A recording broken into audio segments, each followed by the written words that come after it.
Let's do Let's that. do it. All Okay. right. Hello, everyone. Wayne Steiger here, and I have a very special guest. Gary Purviance was with me. And Gary, just thank you for coming on board. I know probably maybe some of my guests don't know who you are. So who are you, Gary? I'm just an old surfer from. Thank you for coming on. You're welcome. It's great to be here. Good to meet you. Thank you. So who are you? Well, Give us a little background about you. I live in San Diego. I've been here most of my adult life.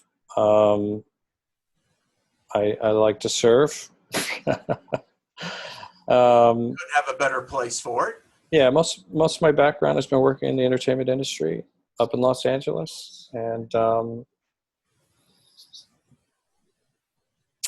that's I guess that's That's a okay. I did it again. I did it again. Start one more time. No. I think we're So, fine because you think we're fine? oh yes, because here's the thing. Okay. I come to know Gary because one of my subscribers recommended your book, and I am going to actually pull your book up here, Gary, because it kind of gives us a really good lead-in to what we're talking about. And ladies and gentlemen, Gary had an experience. And Gary, when I read your book, you gave me answers to the things that I have been searching for. I have had inside of me, I don't know what this is. It's like I'm sensing something is coming. I can sense that there is something changing in me. And when I read your book, it's like your journey of your life led you to some, I think, wonderful answers. And that's why I asked you to come on to share that experience with our viewers. Well, I appreciate that. That, in a nutshell, it's the same thing with me. Like I think, like a lot of people, we've had experiences that we can't explain. Maybe it's a really peculiar kind of a dream at night, starting when you're really young, and might be some sort of communication while you're awake. Just something that seems unusual, but Did yours start when you were young? they did. They did. Probably the earliest recollections are around 4 or 5 years of age, and What do you remember of that? Was it something that you were afraid of, or was it just something? um, it it was always, um, when you're a child, you don't know if it's natural or unnatural. You just assume everybody else is the same. You really don't have an idea. Um, I would have these these images, and they always had a particular kind of feeling. It was a very sophisticated kind of a dream, but you were actually awake. It was like a waking dream. Um, Often I would wake up in the middle of the night, and that's when it would happen. It usually seemed to happen around 3 o'clock in the morning. 3 o'clock seems to be a consistent time throughout my life, but they're a different kind of a dream. Um, they have a certain feeling about them, a certain signature or stamp on them. When they happen, you go, oh, it's that. You can feel it coming on again. You get used to recognizing it. The biggest thing, though, that I remember when I was young is, and it only happened once or twice where I actually experienced it. Usually I didn't have anything in the physical happening. It was usually in the form of imagery. I felt a presence in my room one night, and I remember it was leaving. It's just as though whatever had taken place, they were taking off, and they went out through the window. And I remember being scared and going into my parents' room and saying, hey, there was something in my room just now. and I really Kind couldn't. of like a mist, or did you get an idea that it was physical? It felt as though it was physical, yeah, and it somehow went through the window, and I went in and told my parents, and of course they came in right away, and it was kind of a big to do that night. But there was nothing there, and it was a difficult window to get in and out of. It was up really high compared to the outside of the house, and so they just thought, "Oh, you just had a bad dream," and they sat with me and got me to go to sleep again. But I remember it left such an impression on me, and it happened one other time, with the same result. And so I remember for years, even after my parents went to bed, I would make sure all the windows and doors in the house were locked. I would just go double check every night. I think we all went through that experience. And Yes. so, did that leave when you were going through adolescence or into the teenage years, or was that presence or that sense still there? Um, it always stayed with me, but as most kids do, they spend most of their time trying to fit in with your pals at school. So you would never bring something up like that. It did, but it wasn't. There was I never had a bad experience or a scary type of experience. It was always little nudges, little little happy images that would come inside of my head, little things that would help me during the day, but not make me wonder too much. You know, it was just enough to remind me that there's somebody there. Positive. Yeah, they were positive. Yeah. Positive, yeah. And as I'd say, I did my best to try to push it off to the side because there's so many other things to do in life when you're at that age. Sure. You know, there's so much playing and carousing about with your buddies. So it really didn't start to be more of a major impact until I would say my mother. We lived in a university town when I was younger, growing up, and she had the whole family start doing transcendental meditation, TM. It was kind of a fad back then in the mid 70s Okay. Yeah. Yeah. because of the Beatles and Yeah. celebrities were all talking about it. So our family, Person that was part of that. So, yeah, so yeah. so our family started doing this, and How old were you at that time, Gary? I was seventh grade.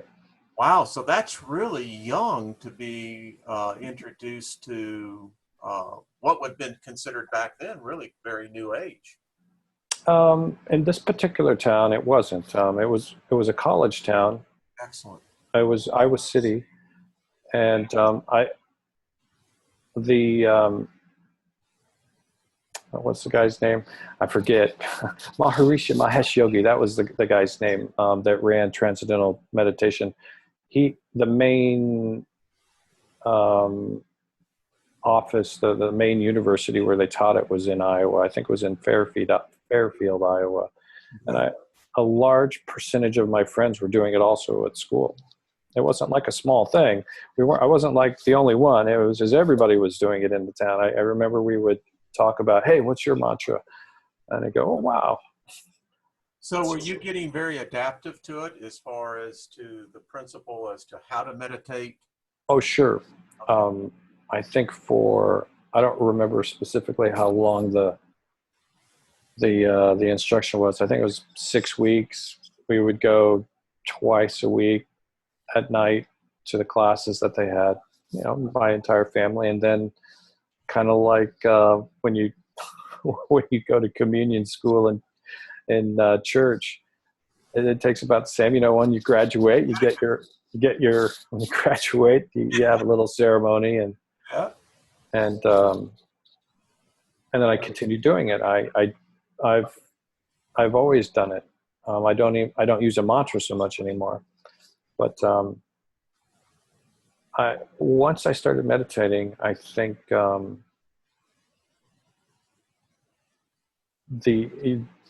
I never really thought about it till talking to you right now. That's probably the reason why um, this communication, as I'll call it, started happening more often, and it was a more clearer, stronger energy, vibration that would come through. I started paying attention to it more. So your vibration and frequency was already elevated at a pretty young age. Um, I really can't tell you because I didn't have anything Sure. to compare to. It's just what I knew for me. I knew that I was a little bit different in some ways. I remember mentioning a couple of times things that I had seen, and my friends just like laughed it off. Didn't make fun of me or anything, but I realized there's not of other little dudes like myself that there probably were. It's just you don't want to open yourself up to that kind of ridicule when you're young.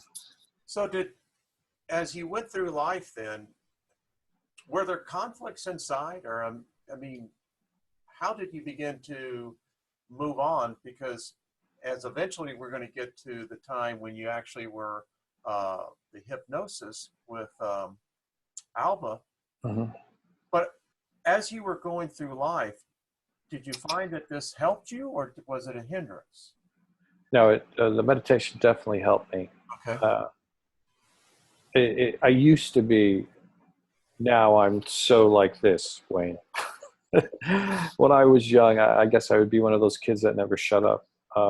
Just always into things, practical joker, talking a lot.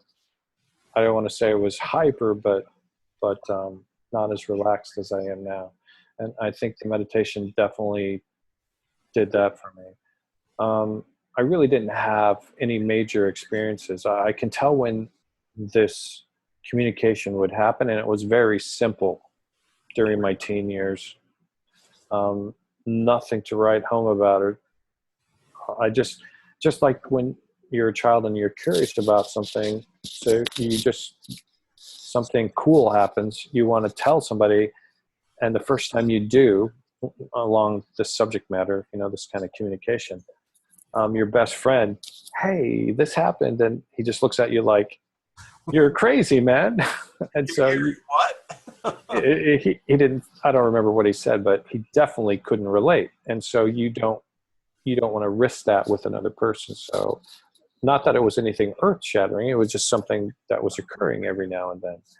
Well, when did you become aware of the veil, the other side? Because in my youth, I didn't think much about it. Really. I didn't think about it that much either. I had read lots of books, maybe, in school, but I really never thought about it. It wasn't an issue. When I was maybe about 20, I actually had an out-of-body experience. It just happened. Really? It just happened. I was laying in bed. I had a cast on my ankle. I had messed up my ankle kind of bad one day. And just spontaneously, suddenly I was someplace else. Really? It was the most amazing experience that I had ever had up to that point. I suddenly was hovering above a courtyard in a scene that I can best describe as being tropical. It looked as though I was in the courtyard of I don't have a date, and I didn't know the type of people, but something had just taken place. There were hundreds of people in this scene. It looked as though it was kind of like a Mayan or Aztec or Inca kind of a courtyard by the buildings that were around and the way people were dressed. I was hovering above what I knew to be myself. Oh, really? Yourself? Recently killed. Yeah, I was there. I was the myself, the person that had just died. Um, Were you killed or? yeah, did some sort of, I don't know if it was a battle or I don't know how I died. I just know that some sort of massacre or war or something had just taken place. I don't know exactly what the cause of it was. I just knew that I was hovering above what used to be myself, and I could see how I was dressed and all the other people. I had like short black hair, bangs, and I had some sort of green bands on my arms. I was wearing a loincloth and sandals, and I just knew that something had happened, and I, I was taking in everything. And just like a lot of people do, you let a little bit of fear, hesitation pop in. You start thinking, whoa, that really is me. I started getting a sense of who that person was. And then I was afraid because I realized he had just been killed. And once that fear popped into me and consumed the rest of my being, I was terrified. And boom, I snapped back into my body, laying there in the bed with my cast on, and suddenly sat up and went, what was that? That was amazing. that was. I think it just amazes to me is that how rapidly fear contaminated the whole thing. Yeah, it spread like it's happened to me a couple of times. It's like a cancer. It definitely pulls you back. It keeps you from moving forward. So um, Wow. that particular incident, I thought about it a long time. I remember mentioning it to somebody else, and they thought, "Okay, you're crazy. Okay, cool." Um, I just Those in the audience have heard that before. that was around, I'd say, early 80s. Okay. Early 80s, and it So that began to impact you then, didn't it? well you ponder it for the longest time. You want to know more. And back then, I didn't have the internet to jump in on and Google it right away and get exactly what I wanted to right then and there. The only outlet I had was, well, maybe on one of the 10 stations we had on TV or whatever we had back in early 80s, I could, maybe a documentary might pop on and I'll watch it, or I'll go to the bookstore or the library. So that's what I did. I went to the bookstore and I pulled the book out on that, and I said, okay, that's interesting. It's kind of close to what they're describing, but it didn't really do anything for me. But it set me on that path to go, that something actually happened. It wasn't pretend. That was a real event. And it's kind of there with you, but it didn't take over. And I think I had a couple of more experiences that were similar that happened. Another one where it was in the Civil War, similar kind of a thing. And the fear popped in again, and then right away I'm snapped back because I'm so terrified. And but I got a sense that when I remembered more information because I when you go into that particular scene, as I mentioned in the book, you can perceive it through all three perspectives: first, second, and third perspective. So I can feel what it's like to be in that particular person's shoes. Anybody else that comes around and interacts with him, I can jump in and feel what it's like for them to perceive that person. And then from above as a whole, the third person perspective. And it's like all of those I can perceive all at once. It's a really unique kind of a sensation. And so when I was in that guy's shoes, I got a sense for what his life was like, what his name was, where he was from. All of that stuff sort of popped in. It was me. It was me, another version of me. I got a sense that he was, this was amazing.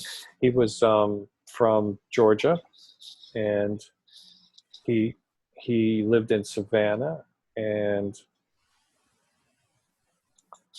he didn't agree with, he had a huge conflict with his family. He didn't agree with why they were fighting. He was against slavery. And so he decided to go against the grain and go enlist in the North. He was a turncoat. He was a complete traitor to his family and all of his friends. And so he was back in the South fighting, and there was somebody that he recognized while he was there. I, I, I didn't get a sense if it was a family member or a friend, but he knew this person, and he was really afraid like this person could expose him or do something, some sort of harm he could do. And I could feel the fear, and that's what the fear, like, it spread again, and then suddenly I popped back in. And I thought, wow, that was completely amazing, and it explained so much about me as a younger person, because I remember my parents, when I was 5 or 6, when I started school, they, like a lot of kids, they bought an encyclopedia set and a Time Life books, history books. And I remember always going to this history book about the Civil War, and I just had this fascination with it. I couldn't put it down. And when I recalled that, when I had that experience, it just, wow, that's why. So again, another vivid experience that was this starting then to drive you to, I don't know, to seek out some, I mean, these are amazing experiences. Oh yeah, most definitely. Then I started thinking, how do I make this happen again? Because I was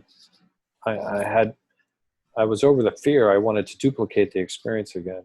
There must be a way to do it. I remember going back to Transcendental meditation. What they taught us, they said the goal, if you became advanced, was to have this out-of-body experience. They were always promoting how to create another radiant being, another radiant body version of yourself floating above you. That's what they always talked about. And I was never very successful at that. I was good at meditating and quieting the mind, and create the person either. Yeah, so I bought a few more books, and I was always interested if somebody was on the radio or television. I remember Brian Weiss. I remember buying his book and thinking, that's amazing. That resonated with me. I bought both of his books, and Brian Weiss was, I think he was a clinical psychologist. He was at Mount Sinai. He was on the staff there, and in the book he talked about this woman who was referred to by one of his colleagues. She couldn't do anything to help this severe phobia that she had with water, and so he decides, okay, I'll take her on and see if I can work with her. And he tries a lot of different techniques to get her over this phobia and some other fears that she has, but water was the main one. And it was so severe she couldn't function day in and day out. She couldn't even wash her hands in the sink. It was so bad. But anyway, he eventually uses hypnosis, and he asks her to go back to the source of the original fear. And suddenly she pops back into another lifetime where she's doing an Atlantic crossing in the mid 1600s, and the ship goes down, and she's in the hull when it goes down, and she drowns with everybody else. Oh. And that, as soon as she realized what the source of the fear was, the phobia went away, and she was cured. But she also had this insight that this door was open inside of her head. That's the best as I can describe it. And she became more connected to this veil that you're asking about. So I wanted that. I wanted to be able to do it too, because when you have an experience like that, not only is it amazing, it also, there's a certain energy, a vibrational energy that's connected with it that feels really euphoric and good. You feel as though you're connected, if you want to say source. You feel like you're connected to everything. You're all knowing. And so I, in a very subtle way, that's when my spiritual journey, my trek began. It was really slow. I wasn't obsessed with it. I didn't make it, because you have to go to work. You have all these other things that you have to do. But I guess it would be my secret number one hobby, even though I had other things that I did. But that inside me, that's what I was always interested in the most, I would say, and still is to this day. I think when it really changed for me, to make a long story short, and get to the nuts and bolts of why I'm here with you, you can have an experience that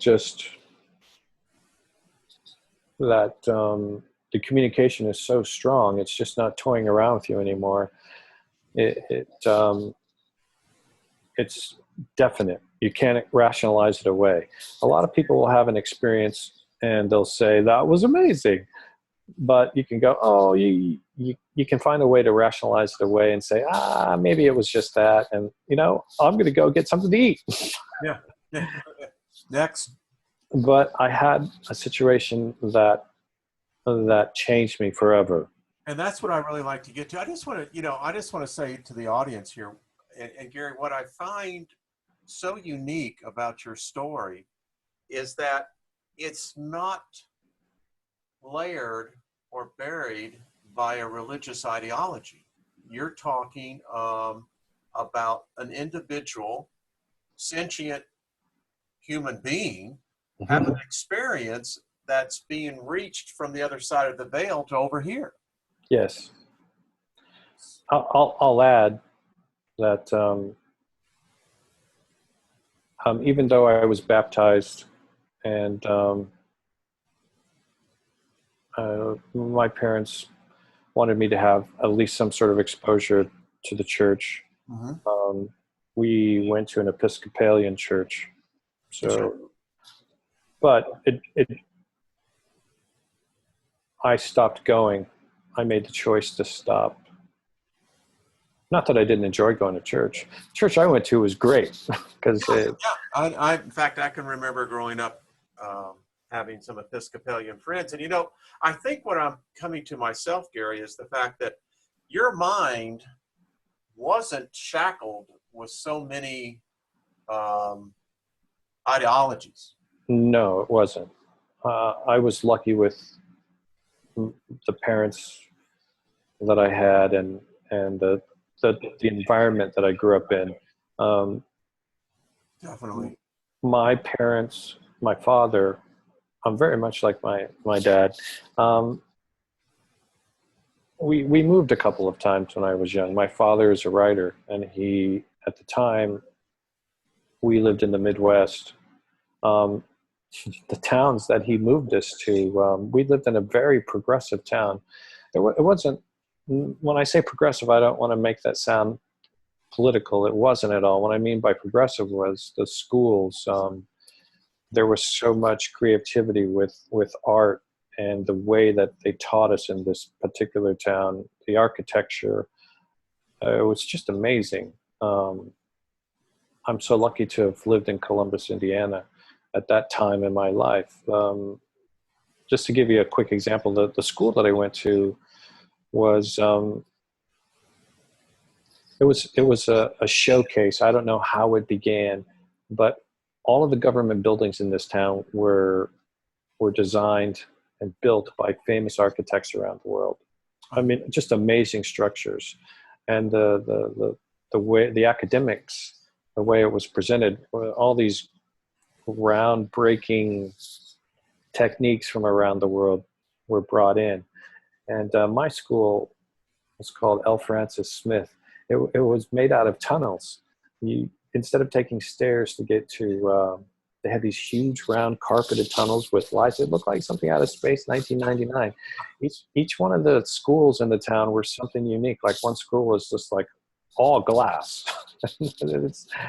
Every one of them had something different. The library, the city hall, the mall, everything just was. I remember we had people touring the school all the time.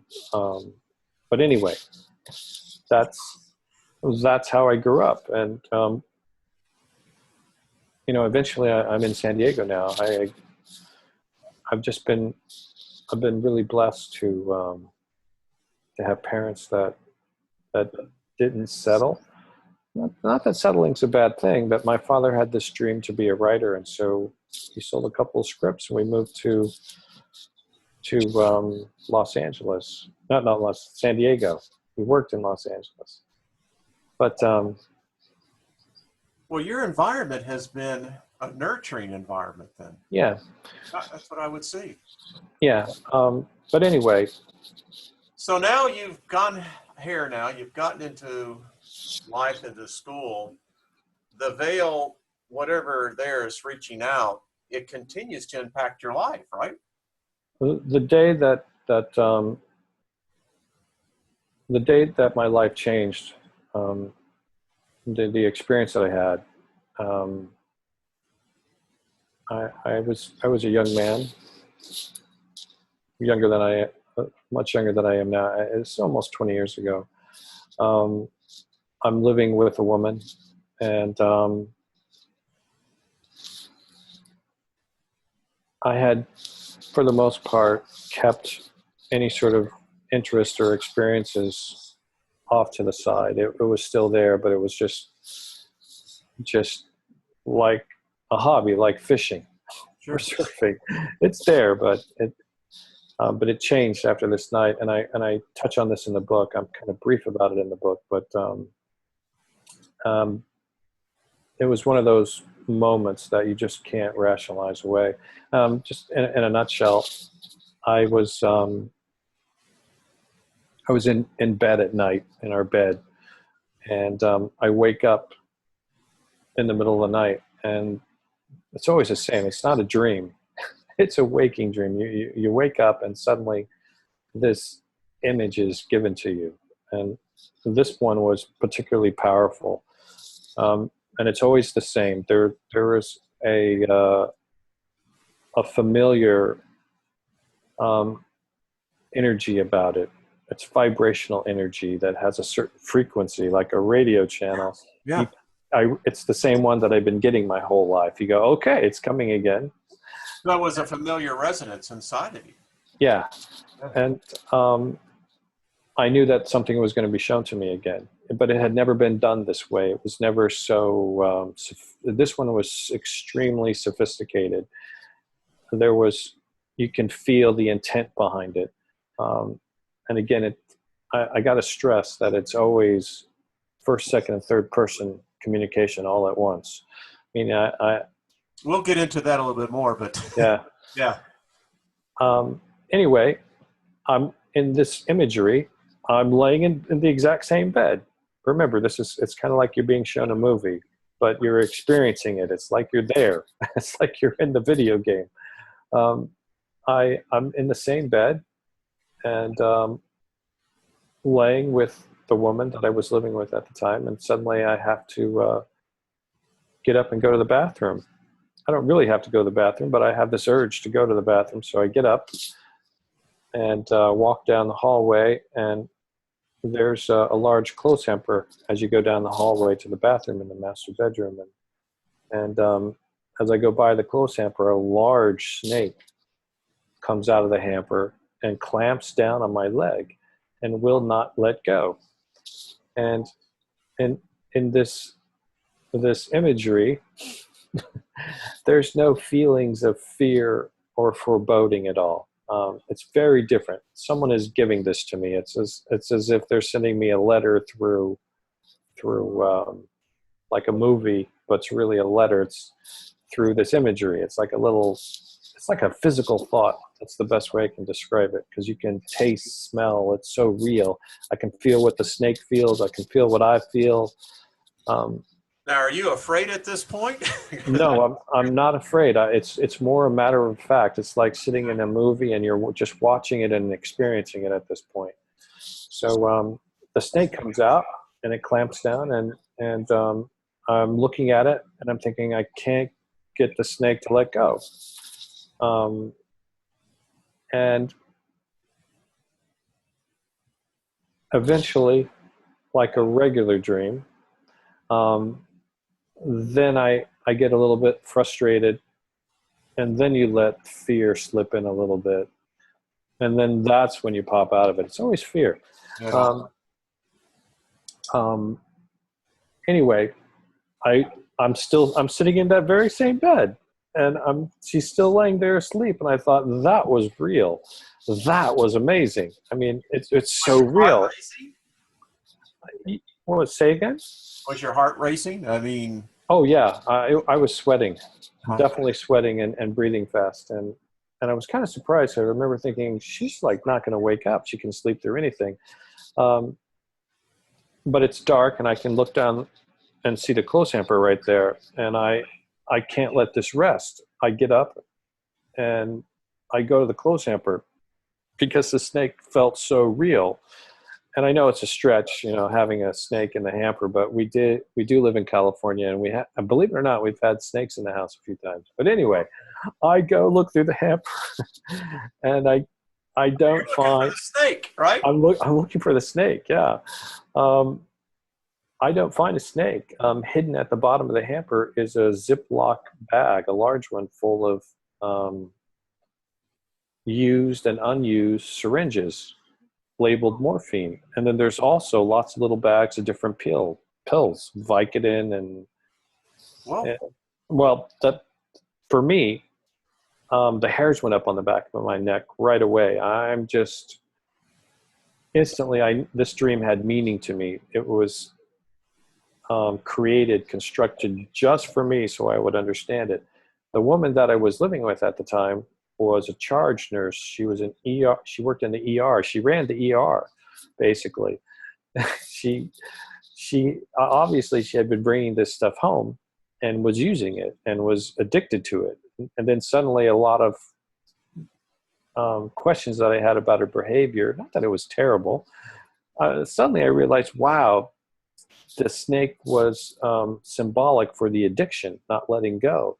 Yes. And then I knew exactly what this communication meant. I knew exactly what it was trying to say. The only question I had was, is it trying to help me, or is it trying to help her? And I remember I stayed up the entire night. I went through the scenarios of what would happen, the choices that I made. I had a few choices. I could tell her, say, hey, I found this. And I knew she's not going to believe the dream right away. The image that I had, it's like, that's not going to fly. So I have to I thought I could just let it go and pretend I never found it, but that's not going to work because now I know she has a problem. Wow. So I decided to tell her, and That was a hard meeting. yeah, we ended up partying. I bet. But she ended up getting clean, which was great. She went through the 12-step program. She didn't lose her job. But the thing for me, though, that's all great, and it worked. It had the intent of, what the reason that was shown to me played out exactly the way it was supposed to. It served a purpose to help me and her at the same time. But the thing that really stuck with me was that came from someplace. Yes. This wasn't like having an out-of-body experience randomly, or maybe somebody sent me a dream. Like, you don't have any idea where these images are coming from. It's just every once in a while they happen. It's consciousness. This had intent behind it. This was done for a reason. Because I was older, I thought, oh my goodness, that came from someplace. That I could tell that came from another entity, a person. It wasn't an accident. I couldn't rationalize it away. And so I thought, oh my goodness. It was almost the feeling was so. Well, so what did this do to you now? Are you motivated now to really want to know what's Yes, going on here? yes, my life changed from that moment forward. I bet From it. that moment forward, that became my sole purpose for being alive. It's just all, I couldn't get it out of my head. Um, I had to know where that came from. It went from,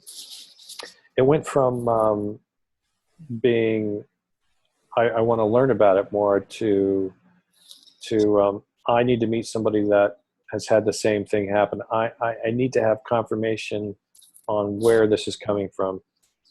That's all I cared about. So that led you on another journey then, right? Oh, sure. Then I really, um, there is no Google yet when that happened. It's just a little bit, maybe 2 or 3 years before Google. The internet is around, but it's very limited. So you're still at the mercy of bookstores and things like that. Places always had that funky smell. Yeah. So, um, So then what happened? So now you've been, well, how I see it is that I see this as a consciousness. This is sentient consciousness. it, it was, it definitely was. Um, I,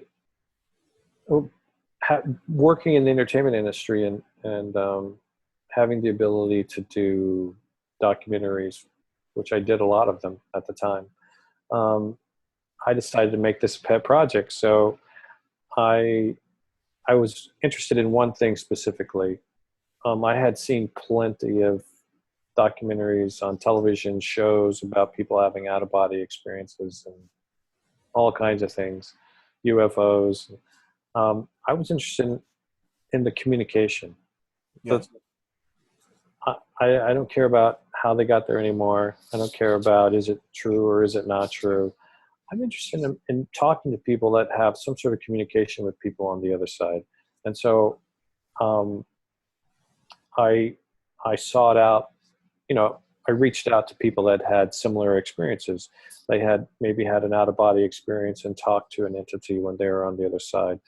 Or I'm okay with a UFO person that said that they had been contacted and given some sort of information. I was all about that because my communication was very specific. The way it was done, it wasn't done with words. It was done with images. Yeah. Images that had feeling, really strong feeling and energy behind it. So you didn't even need words. It was far more sophisticated and quicker. So I wanted I wanted to learn about that. So I started. I at first I got a friend that I worked with. He would run audio. I would run the camera. We would go out and talk to people, and I started collecting a lot of information.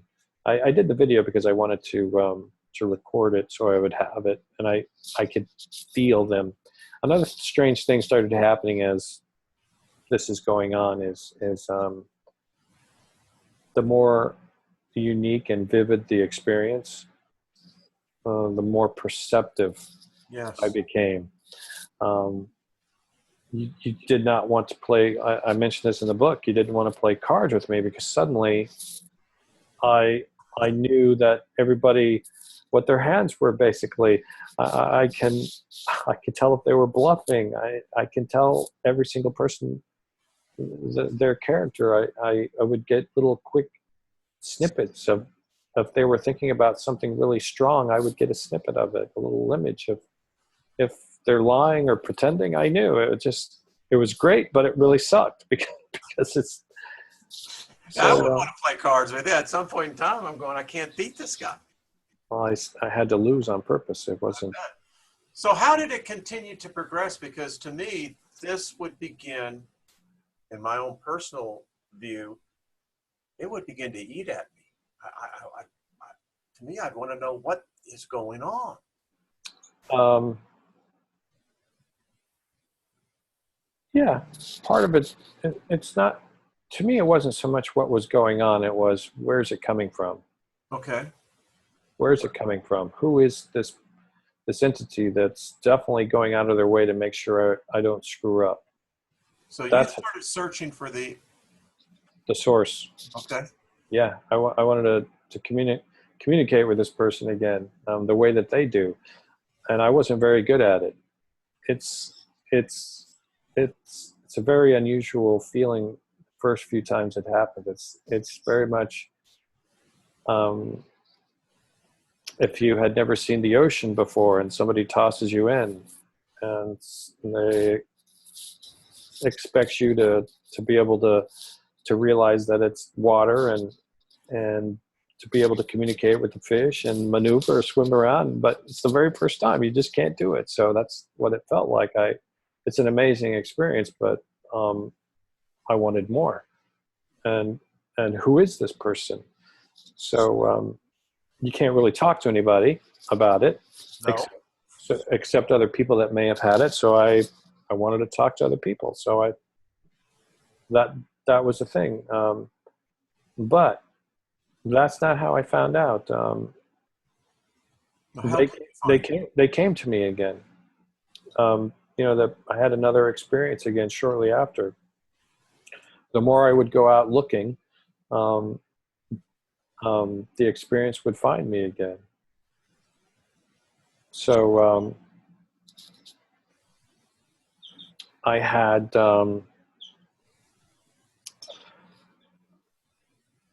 I had, my life was crazy back then. I was working at a studio in Los Angeles. And I remember I hardly had any free time. I used to commute back and forth from San Diego to Los Angeles on a daily basis for years.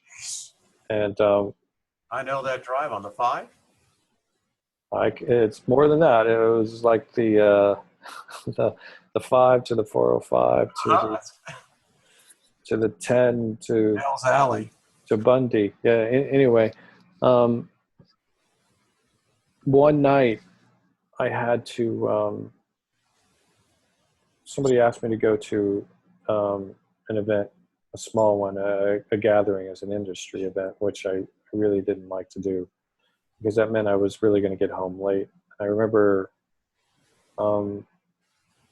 talking to the woman that I lived with, and she was completely against it. But anyway, I went. I was always a company guy. I never said no. So anyway, I'm at this event, and the second most impactful. Well, it was a gradual progression. The person that was communicating knew exactly what my threshold, my tolerance level was. So there was another revealing, if that's what you want to call it. I'm at this party, and like most people, when you don't want to be at a place, you're just sitting there trying to do the bare minimum of what you need to do, say the hellos and say what needs to be said, Yes. look at my watch and the clock and go, okay, I think like maybe 45 minutes is like the acceptable amount of time before I can sneak out the door. But as I'm sitting there, I sat down with the dullest group possible.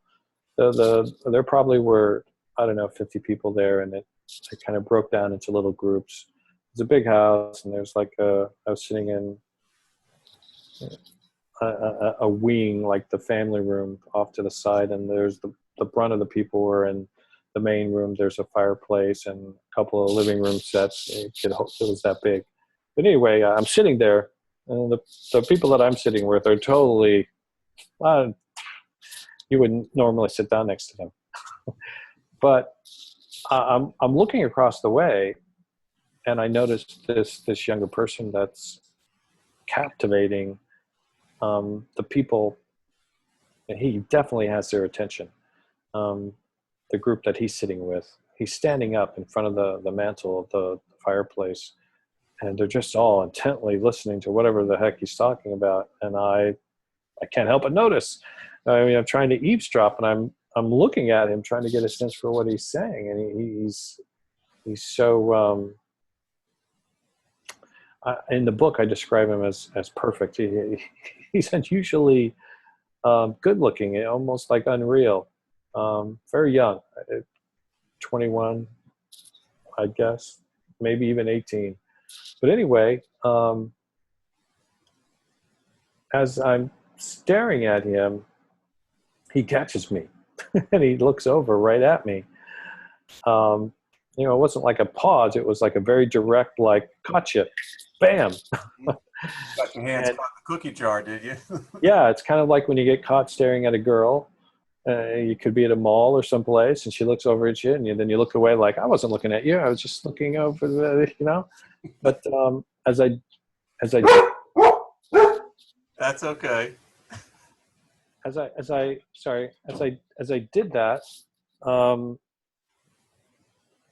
sorry, the dogs are here.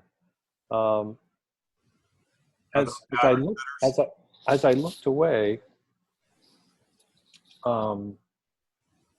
he talked to me inside my head, which was it was a different feeling. It wasn't the same signature, the same energy. This was new. It was different. Yeah. And when it happened, I was terrified. It was very scary because it was kind of a naked feeling, because this person, Inside your head? what he said to me was very personal. And when he was doing it, you could feel that someone could see everything about you, your deepest, darkest secret.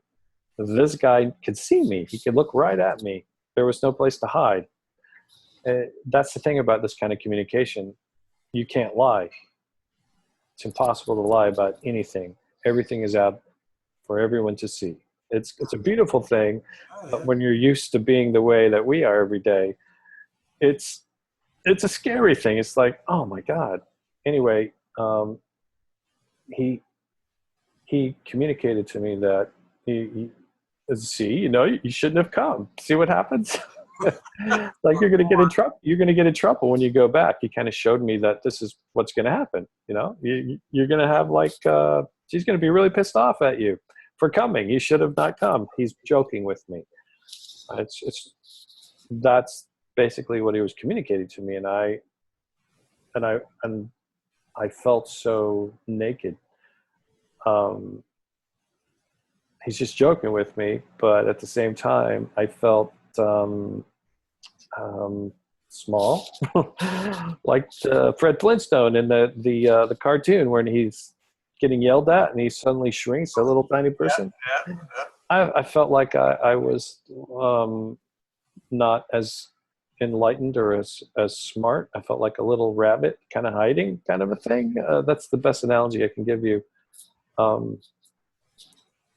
And I was terrified, so I turned away, and I was afraid to look back. And I thought, oh my God. It was one of those moments again. I'm thinking that couldn't be real. My first thought was somebody put something in my drink, or you go through the list trying to tell you this isn't real. And then eventually I go, okay, what am I afraid of? Like, that was amazing. So you talk yourself into looking again, and he's waiting for me.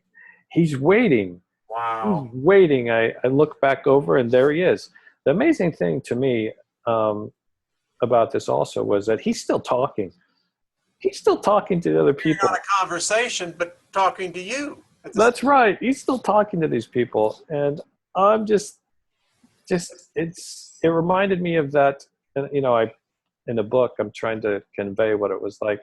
It reminded me of the movie afterwards, The Shining, where Scatman is in the freezer with Danny, and he goes, and they're showing them what they have in storage in the freezer, and in the middle of the conversation, he looks over. How'd you like some ice cream, Doc? It's exactly like that, man. Except that's a freaky scene, by the way. I just relived it while you were talking.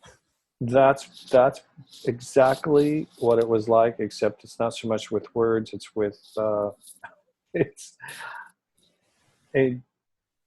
difference with this one and the other communication was this person saw me, made a point to let me know that it saw me, everything about me inside. the kind of human being I was. So I felt completely naked and exposed. See, I interpret that as that he was looking at your soul. Yes. Of course, but but you would do the same thing Yes, sir. if that's the means of communication there. You would like want to make the connection that we're talking about, right? I'd be very So, excited. yeah, so nobody's lying up there. It's different. We're used to lying every day and hiding and so many different layers. You can't do that up there. It's different. So the feeling was so uneasy at the time. So anyway, You got caught twice now. I look back the second time, and he just he it's the same kind of shtick. It's a little bit more personal. And I went, okay. I looked back and I went, man, I sit there and ponder it. What am I going to do with this? So I make a point to go up and talk to him. I wait till the party breaks up. I didn't get out of there in 45 minutes. I was there late, which was not good. I really got in trouble when I got back. But anyway, I wait for the guy to be alone. I walk up right away and I say, that was real. That happened, didn't it? And he goes, yeah, you're just one of the few that can hear. And Really? I went, wow, okay. I introduced myself and I wanted to know more. The funny thing is, and I know this sounds crazy, when I introduce myself and we shake hands, it's suddenly missing time. I don't remember anything after that. The next thing I remember, it's again around 3:00 in the morning. I'm at the same house, but out on the back deck overlooking the lake. It's very late at night. There's a shooting star going across the lake. The moon is up in the sky. It's a beautiful picturesque scene at night, but it's just 3:00 in the morning. And suddenly I have this, just as the shooting star is going across, suddenly I have this communication again. It's the same way.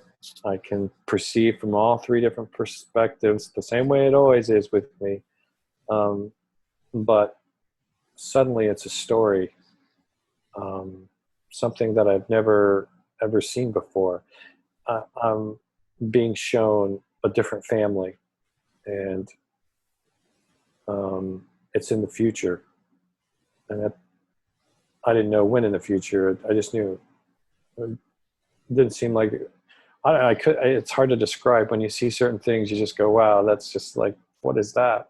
But anyway, there's basically a guy, and he was mowing the lawn, and I could tell that he has a family inside, a wife and a daughter. I think it was just a daughter, and his sister-in-law was there. I could sense the sister-in-law hated him. The wife just tolerated him. The daughter loved him, and the guy's outside mowing the lawn. He's listening to. It's funny. I didn't know what this was at the time, but he had one of these, and he had a phone, right? I didn't. To me, I thought it was just like a radio. Late '90s, right? Yes. Yeah. This was 2000. Okay. When this happened. Yeah. I remember the date. I wouldn't know what that was. Well, he had these. He was wearing this, just like I am now. Okay. Yeah. And at the time, I knew what this was. I go, oh, he's listening to the radio. That's what I thought he was doing, was listening to the radio. Right. He was listening to something. I don't know what it was while he's mowing the lawn. But it was now that I have one, he's listening. He's on his phone. He could have been listening to anything, music or something. But anyway, he gets the communication. Remember, I can. It's as if I'm in his shoes, or I can at the same time perceive what it's like looking at him from above, or what it's like to be in someone else's shoes when they come in and talk to him. I can see all three at once. I can perceive them at once. Anyway, this communication starts happening with him. for the first time ever, or at least that's how I took it. That's what I perceived it to be. And it was different with this guy. When he was mowing the lawn, he hears a chime in his head. Just one. But it was unusual. It was enough to catch his attention. And he paused for a second. He didn't even stop mowing the lawn, but he hears the chime and he goes, oh, it's just something on the radio. And then he keeps going, but then it happens again, except it's a little bit different. And he goes, well, wait a second. I know that there it is again. That's different though. It's like a different pattern. And then he stops. And then he shuts it off. The phone, he pulls the thing out of his ears. And he's listening around like that was someplace else. It's like maybe it was like the next door neighbor kind of a thing. But then it happens while he has him out of his head. And this time it's distinct. And he goes, whoa, that's like inside my head. He's like, what is that? It's a peculiar kind of a chime. It's almost, I don't know how to describe it. It's almost heavenly. It's like Indian music or something. Mm-hmm. But anyway, his eureka moment was he hears a pattern and he duplicates it in his mind, and then it answers. And then the hairs go up on the back of his neck because it's communicating. There's a communication that goes back and forth. And once he has this communication, suddenly he gets a white flash. And suddenly, he blanks and he's given some sort of image. I don't see the image. They don't show it to me. I just know that happened to him the same way it happened to me with the kid or in the past, right? Right. Anyway, the next thing that happens is his wife screams at him. Like, you're supposed to be mowing the lawn. If you would have mowed the lawn when you were supposed to, we're not going to be late. She has to do whatever. His wife is yelling at him. There's people inside that have to go someplace. So he suddenly answers and says, okay. And whatever was given to him, suddenly he's a different person. He has this instinctive urge to survive.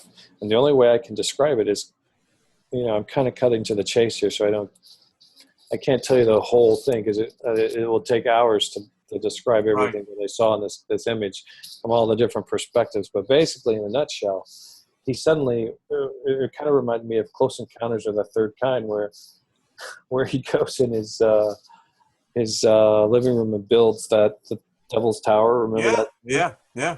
This guy suddenly has the urge to build a bunker in his backyard. And he goes to the hardware store. He gets everything that he needs. And it's like, this is all he cares about. I mean, he can't shake it. It's like sex. It's like such an instinctive urge he has now since that communication happened. Sure. All he cares about. And just like in Close Encounters, the neighbors think he's an idiot. He loses his job. His wife leaves him. He's just there at the house building this thing. And as he's doing it, I get a sense of, I remember his sister-in-law really did not, it seemed like she really did not like him at all. She would totally give him grief, right? And this guy's life. Well, I remember, this is how I get a sense of what time it was, because there's no dates given or anything like that. I don't have a sense of when, but when someone else comes and interacts with him, I can feel what it's like for them, the way they're looking at him. I get a sense of what's going on in the world is what I'm trying to say. Yes. A little bit I can sense that, because she's carrying one of these things too, man. And at the time when I saw it, you just have no idea what it is. You just think it's a radio. That's what I thought it was. But I agree. But they're always looking at them. And when she would look at it, I get a sense of her head, because she's like looking at the news and all this information that's there. Her head is like swimming with what's going on at that moment, right? Yeah. And the people that he interacted with, or when he would walk inside and he would be interacting with somebody inside the house, they had like this enormous television set, thin. And we didn't have those back then. I was like, whoa, that guy is talking fast. And it's like the news is crazy. It's just crazy. And everything that was happening seemed around their world. The sense that I got was he was building this bunker because what's happening in the news and what people are starting to get uptight about, the world was kind of upside down. What was right was wrong, up was down. Sounds like today. Yeah, exactly. I've never been a very political or very religious minded at all. I'm just about me, surfing. That's my number one thing, going to the beach or hiking. Or anyway, I could see a man after my own heart. I could see that the religious right had gotten control of government, and the world was very unstable, and the United States was on the brink of civil war. Things were not good in the world. It just seemed so crazy, impossible to imagine. And there was a problem with Korea, and it seemed like the nations of the world were all racing towards a conflict. And I thought when I was watching this that he was building the bunker to avoid, to survive a nuclear exchange. That's not what happened. When he finishes the bunker and he goes in there to him, it looked like he went in there for war, because it looked like it was just something was getting ready, an exchange to take place. What was interesting was his sister-in-law showed up with his daughter, and they had actually been kind of pretending. They were on board with him. They kind of were like him a little bit. They could hear. So they ended up going down in the bunker with him, and I'm cutting a lot out, just getting to the point of this thing that was shown to me. I never saw exactly what happened. I just saw when they came out.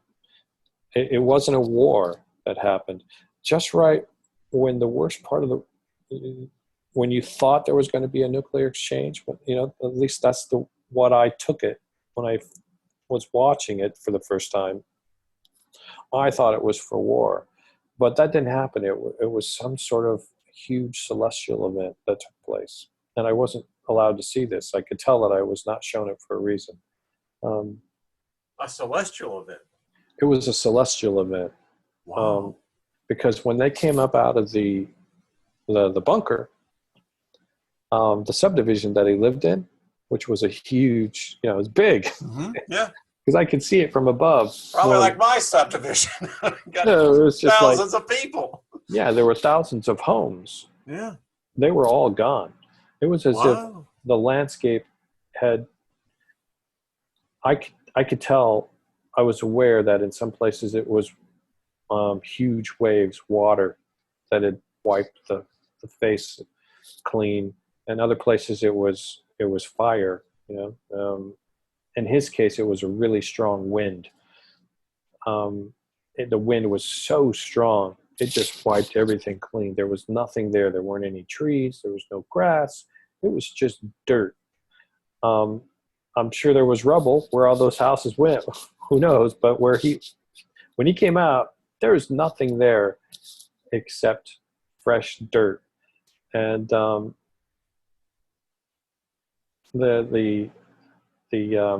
punchline, the focus of this isn't so much of whatever that event was.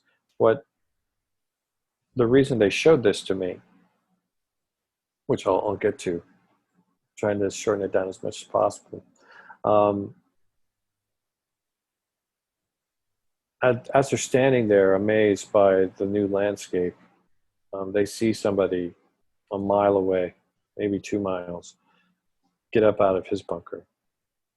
And instantly to me, this is for me. Right. I wasn't so much thinking about him, how he perceived it. To me, I realized that, oh my goodness, someone else could hear. The reason that this person survived was he got the message also. He was aware, he had the ability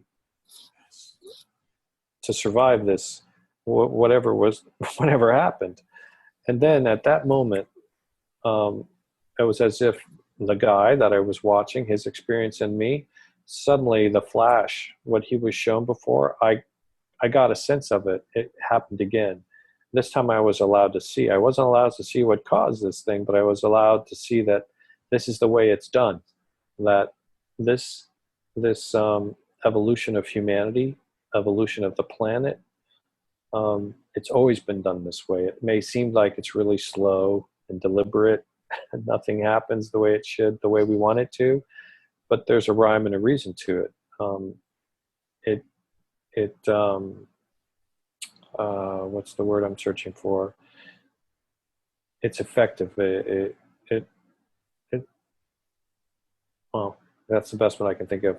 There's another word that I'm thinking of. It's very effective. It works. It has a purpose. The way that evolution happens on this planet. So this has happened before. Happens on a regular basis. Every time there is another age that comes in, yeah, this is usually how it happens. It's not that all those people that don't make it are bad people. It's just that this is the choice that the path that they chose to take. Now you said an age, right? And when an age yeah, comes to an end. Yeah. So the last age was what? Pisces.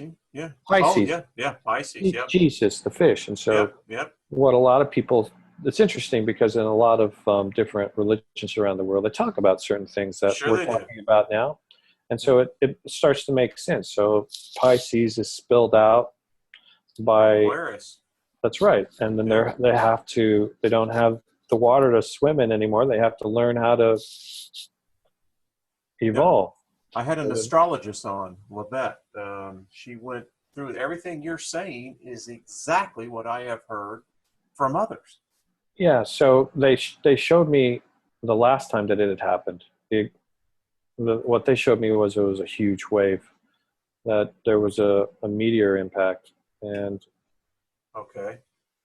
that the pyramids, that's basically why they were put there, is to hold knowledge from the last civilization so we could find it and start again, because they knew that some people would survive. But of course, we come up with 1,000 other different reasons.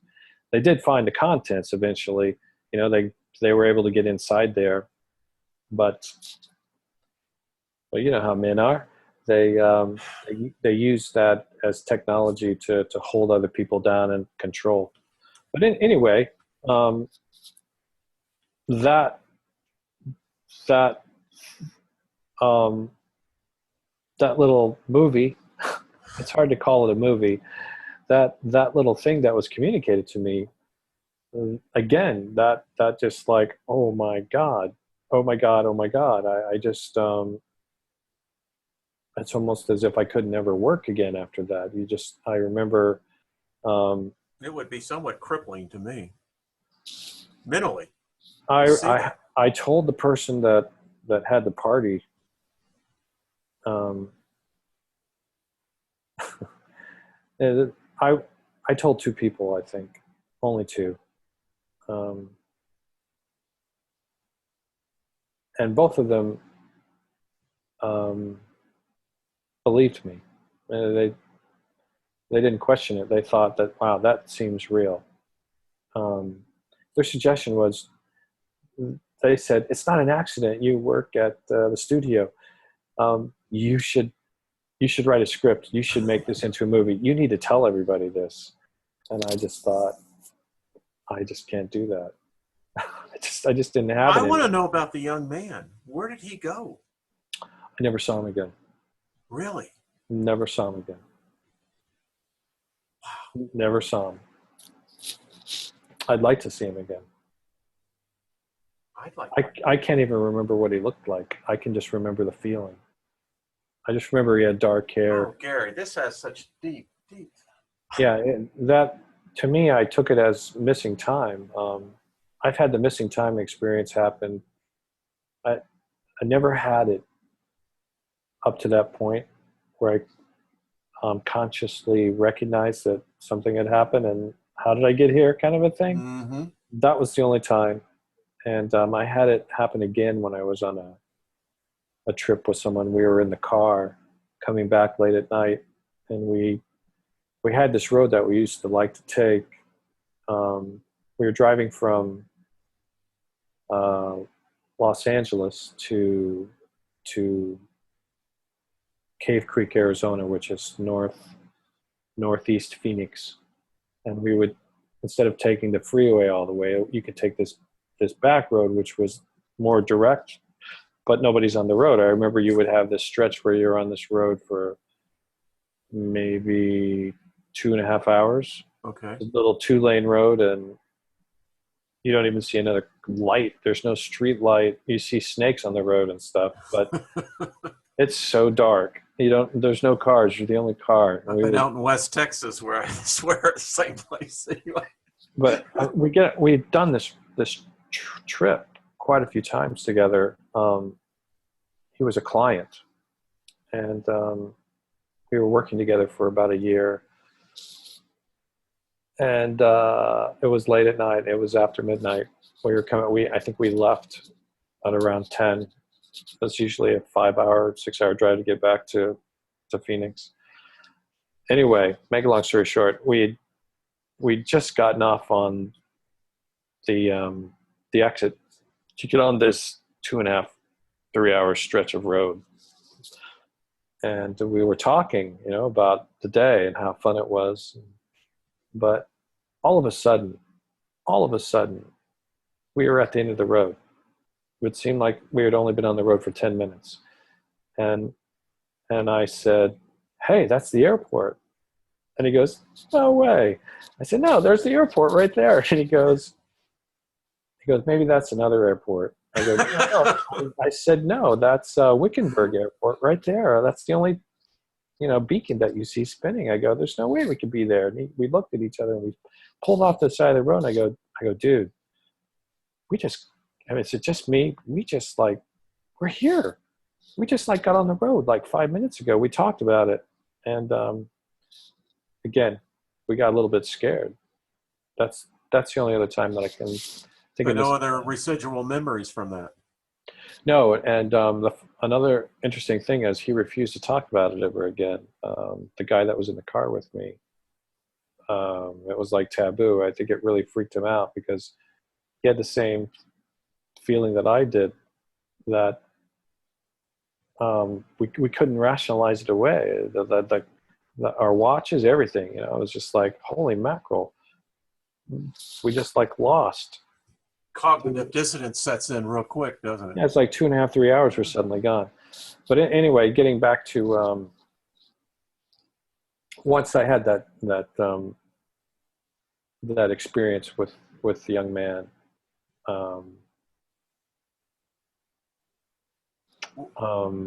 Did that set you off now? Even I can't even imagine what it would do to me. But I had this debate inside of me of should I tell people or not. I thought that I knew whatever I saw was kind of far away. So that was a good thing. Because none of the stuff I was seeing there just seemed remotely possible at the time where I was. But I felt this struggle inside of whether or not to write something, a book or documentary, because I had the means to do it.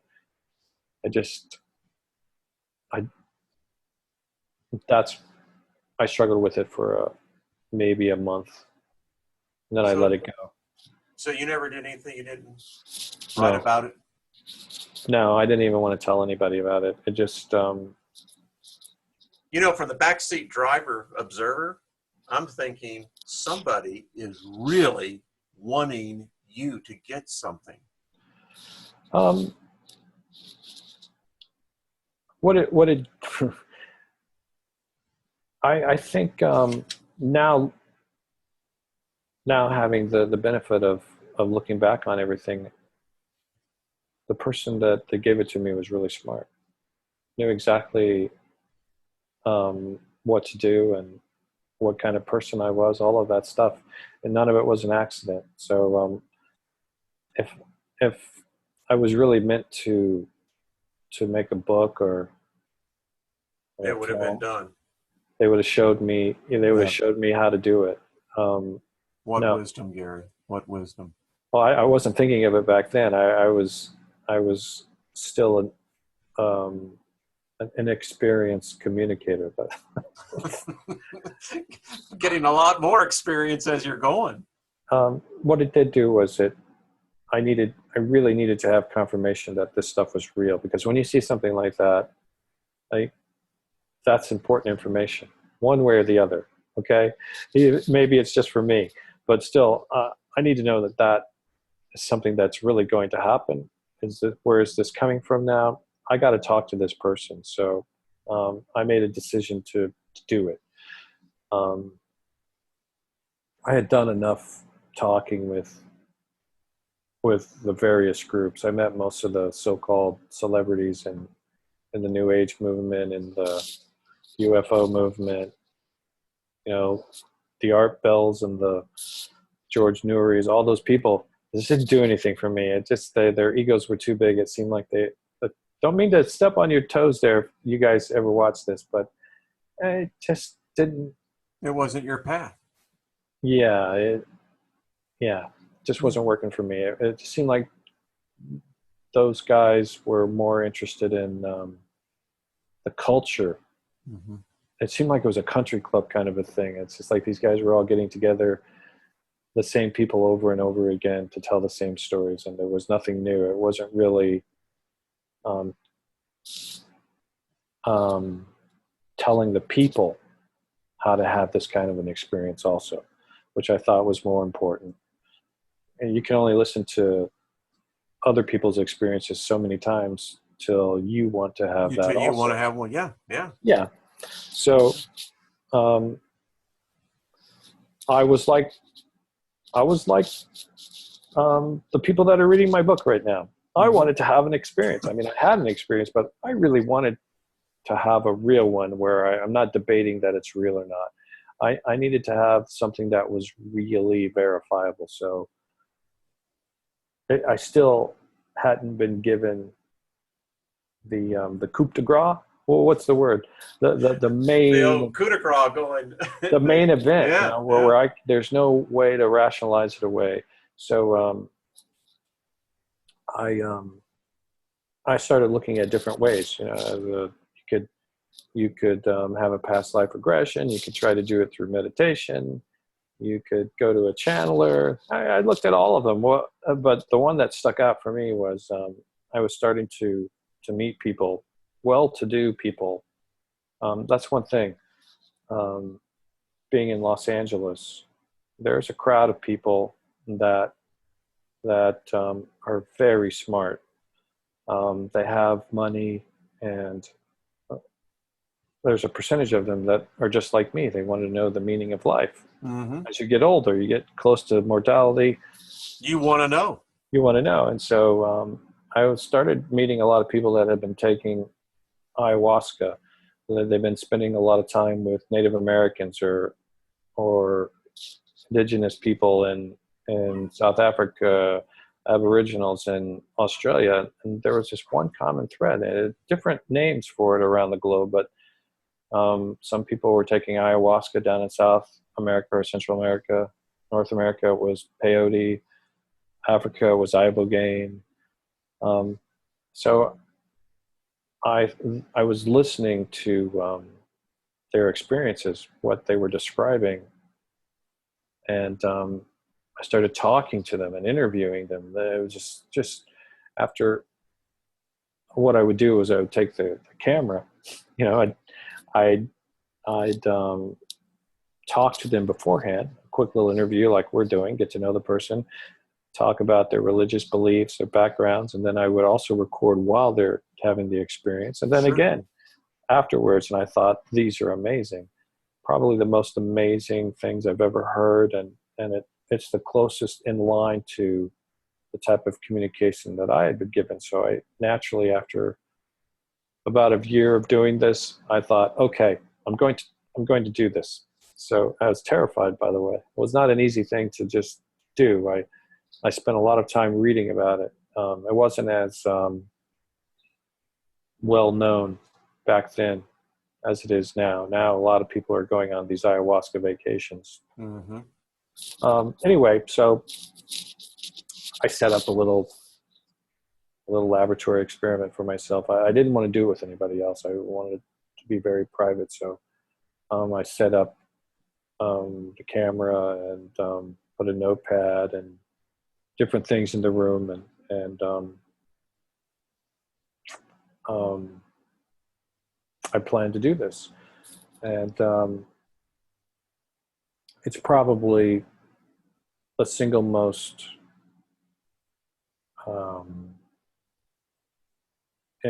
important moment of my life.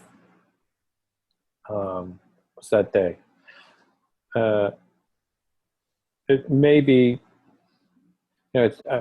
everybody, it's a little bit different. But for me, maybe because I've already had so many experiences, maybe because I've been opened up just a little bit already.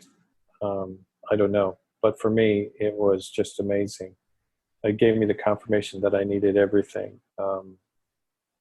You can never be the same human being after witnessing what I felt and what I saw. Immediately, the experience happened. After taking it, I remember I thought I had plenty of time. I was in the courtyard of the house. There was a pool there, and I used to like to sit there. And I remember it started happening so fast. I thought it would be gradual, but I literally started falling out of my shoes right away. That's what the first thing I noticed was like, oh my goodness, I got to run to the bedroom. I'm not going to make it. And I laid down, and just as I laid down, I fell out of my body. But as I mentioned in the book also, this is important, at least it was to me. My entire life, when I had tried to have this kind of an experience on my own through meditation, they never tell you what it's really like. Yeah. This was important to me because, and it's important to tell people this also, because this is a good indicator when you meet somebody if they've really had the experience or not. Because I had always tried to imagine rising above, out of my body, when I meditated, when I tried to have an out-of-body experience. That's not what happens. I literally fell into myself. And after the experience was over, I remember thinking, oh my goodness, everything that's in scripture when I was young, when they say, the kingdom is within, always look within. That's what it means. I mean, it does. So I fell into myself, and it was because it was a new experience. It wasn't like when it happened to me in the bedroom. And that was different. It was almost like someone flipped a switch. This was different. This was, I was on a different kind of rocket ship. Did you meet the others? Well, what happened was, after I fell into myself, I suddenly was floating above myself on the bed. And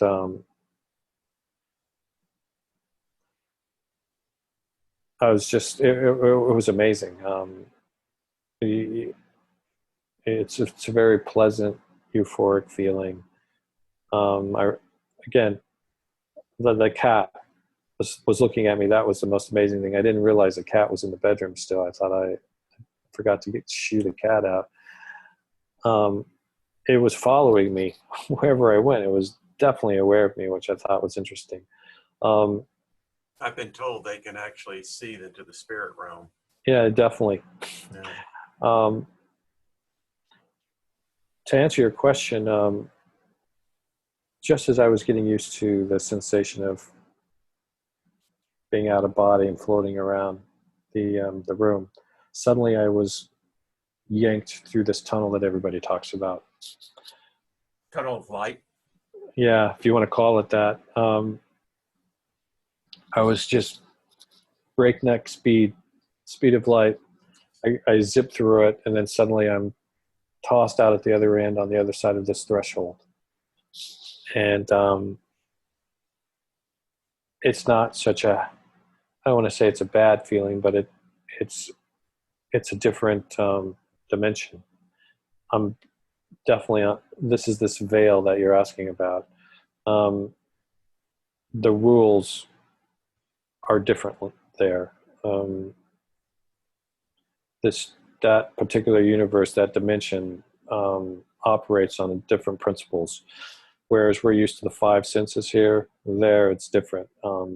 This communication that I'm telling you is the rule of the day, and the way you maneuver there, everything. It's like you feel like a baby just being born, and you don't know how to do anything, and you're just like, You're helpless. Your environment. Pretty much. Maybe I was a little bit better than most because I've had somebody, knocking at the door all the time trying to show me how to communicate. But, well, the most interesting thing was this veil that you ask about. I could look back through the tunnel that I had just come from, and I could see myself all the way back to the physical laying in the bed. But what was astounding to me was it was as if I had been shot through a cannon, like the way if you were to take a bullet and shoot it into I don't know, into a watermelon. I was going to say like a fish or a cow or something. This veil seemed organic and like flesh to me. Yeah. It was amazing. I had pierced through the wall of it to get to where I was now, to make it on the other side, right? And I remember, imagine if you were to take a knife in the air, the space right in front of you, and just cut. Sure. From one dimension to the next. That's what it was like. And instead of looking to see what's behind, you're like looking through to the next dimension. That's what it was like. And when I looked at the edges of the cut, it reminded me of someone had cleaned a fish. When you take a knife and clean a fish and like pieces of skin are hanging down, that's what this tear looked like that I had just come through. And it really wasn't a tunnel, it was a tear. Maybe because of the means that I used to get there. Maybe when it's done naturally, you don't opening. Yeah, maybe it's different. Maybe it's like the way that but this, you are a hot ticket coming through. Yeah, this, in my case, I remember focusing on the edges of it because it looked organic. It looked like it was alive to me. It would be like if you were to, punch a hole. Why wouldn't it be alive, though? Gary? Well, being my first time there, I just was fascinated. I just remember looking at it and thinking, wow. And the more I focused on it, the instantly I could go there, like at the speed of light. I could, even though it was right in front of my face, I wanted to look at the edges of it a little bit more. My mind wanted to. Sure. And so I went there and I got a close-up look of the edges of it, and it was suddenly, I was looking at it on a molecular level, and the molecules were like caviar. The colors of them were so bold and vibrant to make the colors of everything that we see in the physical. And the thing that the amazing moment of this was every one of those molecules were alive. I could see little auras around them, and they were vibrating. And once I was aware that they were alive, suddenly, collectively, they communicated with me.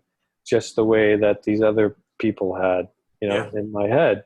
And suddenly they made me aware of that this is how it's done. Everything that we see in the physical plane is formed, manifested through collective thought based on all of us. And right then and there, the way they showed it to me, I went, oh my God, I remember laughing out, like, I don't want to say out loud, but I remember chuckling to myself, laughing to myself, thinking that, oh my goodness, everything isn't real. Nothing is real. It's real, but it's not. We can change everything that we see in front of us in an instant if we just had the know-how. Not that I'm an expert at doing it myself yet, right now, but I've heard the term the reality of illusion is what we live in.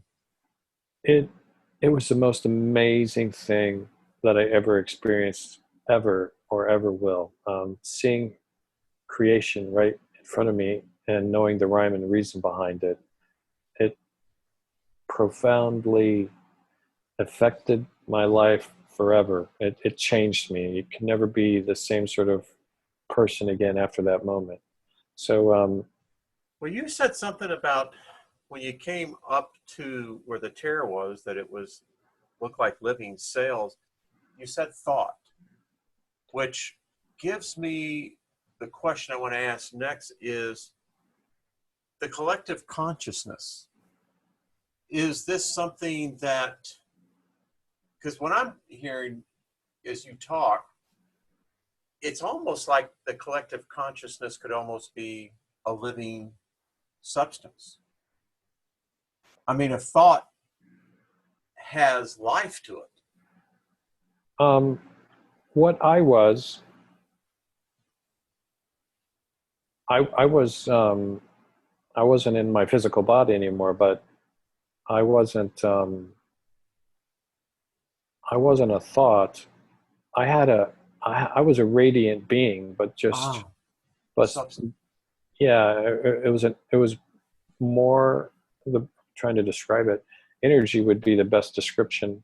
It was a collection of soul, feelings, and energy. It was as if you could take, um, that's, that's a great question. I just don't have the right words to describe it. I Right. had I had a and I can recall reading so many instances of other people describing what it's like to be out of body and describing what they are, when they're there.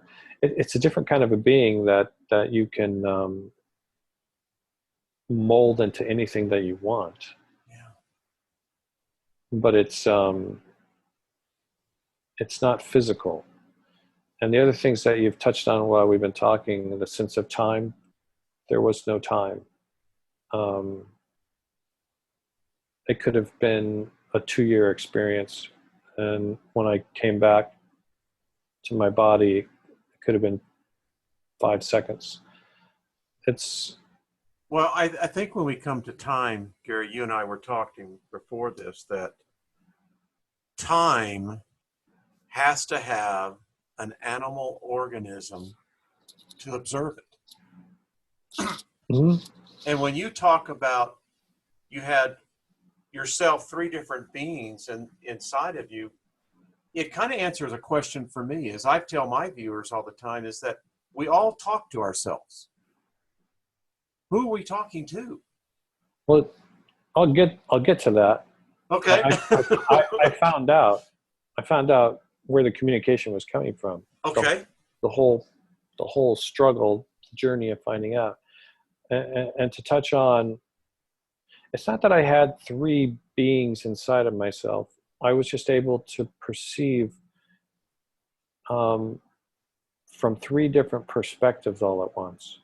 Every time the communication happens, it's as if I had, if I wanted to, it's difficult to do. It's easier when you're in this state, when this communication Mm-hmm. happens. It takes a while to perfect it. It's like being in three different places at once, or imagining being able to really watch 3 different television shows at once. It's difficult, but in this state, somehow it's easy to do. So I'm just, you're able to perceive those 3 perspectives at once. Anyway, after I had this moment, and I was done looking at the edges of where I'd come from and talking to creation, these cells. I was aware of a presence, a big presence, large, much larger than me, a lot more brighter. The energy, the signature, it was very familiar. It was the same one that had been talking to me before. It was myself. It was my higher self, the highest, most evolved version of myself had been trying to communicate with me all along. Wow. Yeah, so That's heavy. That's a heavy thought. um, I I'm trying to describe to you. Sometimes it's hard to I find the right bet. word to describe what I felt at that moment. What ended up happening was fear took hold of me again,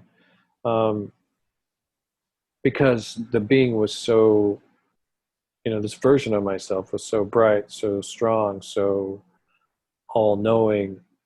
Um, uh, at the beginning, I was like amazed, but then the next thing that popped into me was this hesitation. I thought just for a split second, that, oh my goodness, am I dead? Because I felt like this version of me almost felt like godlike. I thought, did I just kill myself?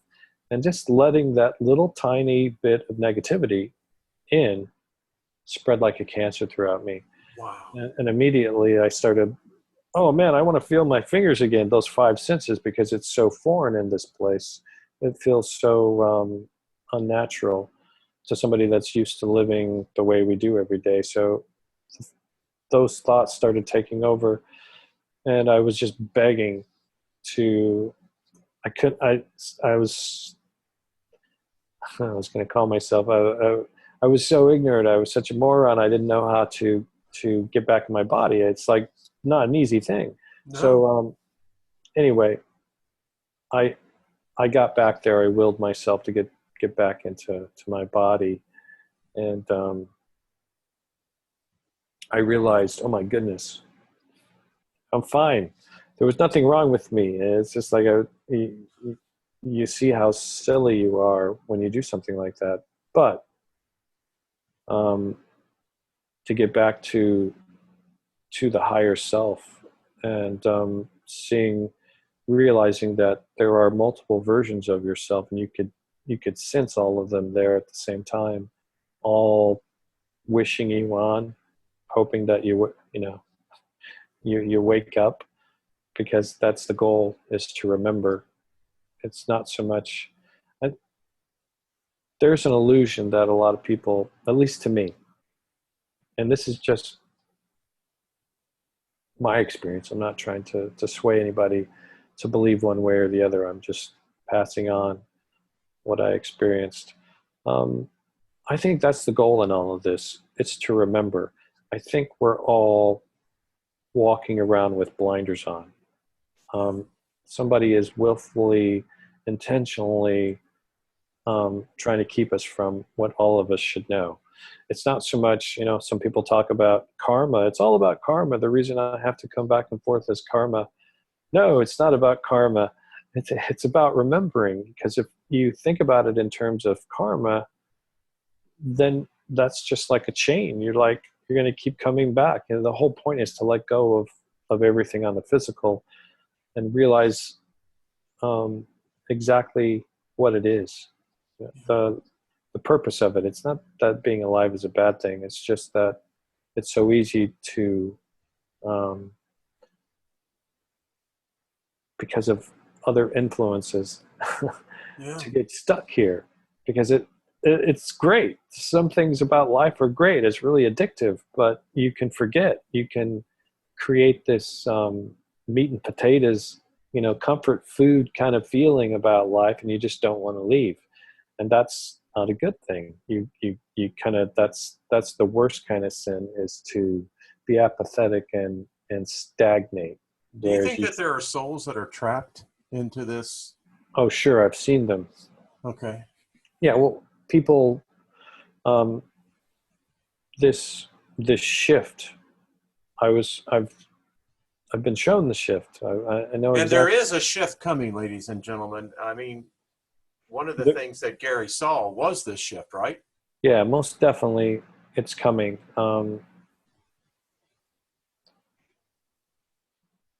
I don't. I'm not. My intent isn't to scare people. I can Well, see your way in your words. You're choosing them very yeah, carefully. Yeah. it's not about trying to get somebody to follow me or believe in one thing or the other. Um, Once you realize that everything is based on collective thought, that we all have the ability to change our situation, the more people that you get to to try to project something, manifest it, the more likely it is to come into being. So it's all about energy. So if we were to get enough people to think that there should be a lake in the back, that lake can actually manifest Yeah, if you really learn how to do it. It takes practice, but it it can does. happen. Yeah. So these things that were in the Bible that seem like miracles, they're really not miracles. It's he just knew how, this particular person, whoever he was, just knew how to make it happen. Gave the clues to us, as you think in your heart, so you are. Call those things that be not as though they are. Listen, I could just go on for that. Um, there's so much more to your story, and I have kept you for a couple of hours now, and I feel guilty because No, it's it's like okay. you have so much to share here, and I'll probably end up doing this in a couple of segments because I want people to hear this. So you saw the veil. Mm-hmm. You were on the other side. So what? I have a feeling they're not done with you yet. That the communication is still more to come. Um, it was made crystal clear to me exactly what my mission was. So when we got to this particular time, um, I'm not any different than anybody else. This isn't like my life's pursuit. I mean, it used to be making Mm-hmm. movies or surfing. Those are the two biggest things. And once that experience happened with the seeing the veil Mm-hmm. and the molecules and all of that stuff, that was enough. I got my confirmation. I don't need to read another book. I don't need to hang out with a bunch of people to feel good. I'm going to surf again. I'm gonna do fun stuff because what's coming seems pretty terrible. It seems like it's far away, so I'm just gonna enjoy Live your life life. as much as possible. That was the way it was until about last Christmas, and then suddenly You had an I experience, didn't you? it happened again. Yeah, so I Yeah. was called back in. It's the same sort of communication, and this time, um, yeah, it sounds silly sometimes to repeat it. So that's the only reason I pause. It's just No, I know. it sounds silly to say it, but I was shown that what I signed up for, I kind of agreed to do this, which is the funny thing. I did, not kind of. I was shown that women are going to be the ones that bring in this new age. Women, their um, energy, their vibrational energy, is naturally stronger than in men. It's not that men don't get to take a part and they're not important either. It's just that what's needed right now to really tip the scales and make it happen, women are the ones that can right the ship faster.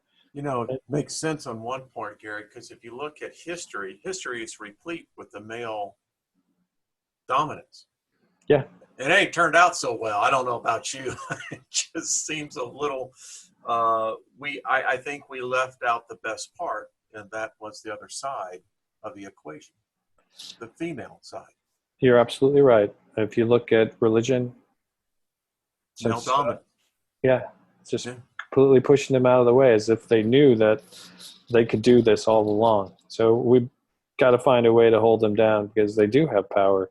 They can imagine things. They've been burned at the stake for being witches. They've been women have paid a terrible price. Yeah.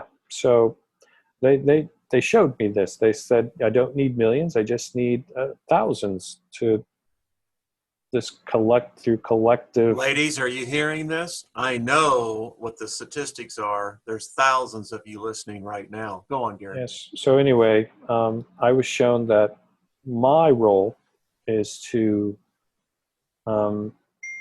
help women learn to manifest things through collective thought. This particular kind of communication that I've been shown, basically a certain kind of meditation, learning how to use your mind to communicate rather than through words. Can people contact you? I mean, no. Like, no, I don't mean you personally. No, I mean, I'm just kidding. It's, listen, I have had a lot of people write to me and say that I want to meditate. Mm-hmm. I don't know how.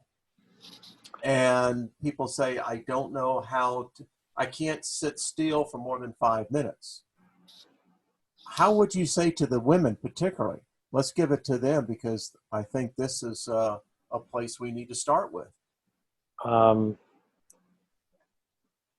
Just since last Christmas, diving back into this, well, the video. Mm-hmm. That's the reason most people are watching this. Is when I did that hypnotherapy session with Alba Weinman. None of that information was news to me. I didn't think it was anything earth-shattering about it. But now, just to let everyone know who doesn't know this about Gary, you went under hypnosis, right, with Alba?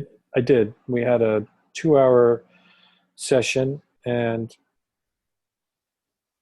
I've read it. I've watched the video, and my friend, I want to tell you what, I was weeping at the end. The experience for me when this was going on, I haven't watched it. I've only seen the first 5 minutes, and I've seen the end of it when I'm awake. I've read a little bit of the transcript, so I get the gist of. Mm-hmm. I remember portions of it when I was under. The sensation was as if I was in the background, and the higher version of myself was in charge. He was talking, and I was kind of like off to the right. I remember. And I couldn't speak. That was the craziest thing about it. I remember he was having a tough time adjusting to my limited vocabulary. He's used to communicating the other way, and this was the first time he had really was attempting to use words. And so he would pause the longest time, and I was like, I'm like screaming the answer, like, "Hey, say this," and it was never getting through. But yeah, well, that was. I don't want to take it away from her because I'm encourage each one of them. I'm going to leave the link. But Gary, would you share with the audience what did you see of the Earth? Because you actually had an opportunity to see the Earth. You realize that the Earth is a living being. It actually has a consciousness, just like we do, and it has the ability to get rid of us at any moment. But it's a loving being. It's very evolved and knows what's going on. It wants us to succeed, but it reaches a point where it just can't deal with it anymore, and we're so bent on greed, making money, and it's the scenario we've set up. It's unsustainable. We just can't continue to cut down every tree and mine every mineral and pollute the waters. Or it was such a sad thing to if you take what I said earlier, where it's as if I was in the shoes of Earth. I could feel it from that perspective, not just my own, and it was terrible. It was just the worst nightmare you can imagine.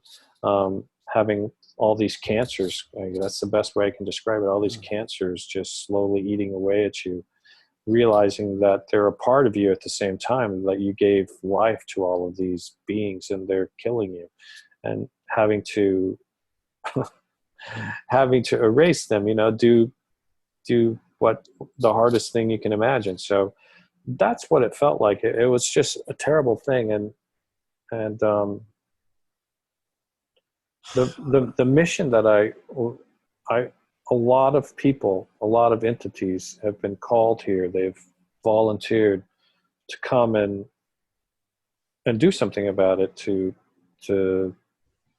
well, what's taking place with this shift is, whether we're ready to evolve or not as human beings, we were meant to by now already. The Earth is going to evolve, and Whether we're going to like it or not, it's going to yeah, happen. yeah. And when you have this shift take place, what happens is the veil is lifted between the two dimensions, the one that is happening right now and the new one that's getting ready to take place.